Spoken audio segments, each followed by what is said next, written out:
Okay, so narcissism is a fantasy. How does the fantasy survive in the face of reality? Reality keeps challenging the fantasy, undermining the fantasy, throwing at the narcissist countervailing information that makes it very difficult to defend the fantasy and to believe in it.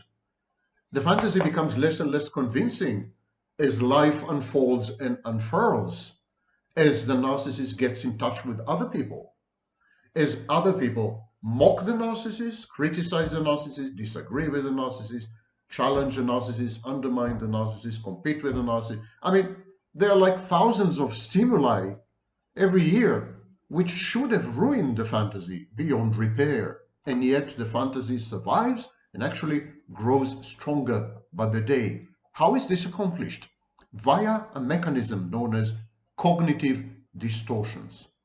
The fantasy, as a defense mechanism in the narcissist's life, is mediated through and protected by, firewalled by, cognitive distortions. Now, cognitive distortion is an inability to perceive reality as it is. It is a form of impaired reality testing.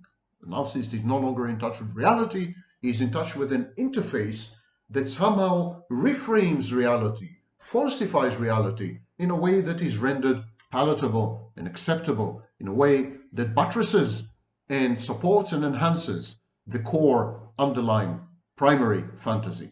Cognitive distortions are an essential feature of the fantasy. And we're all acquainted with some of these cognitive distortions in narcissism.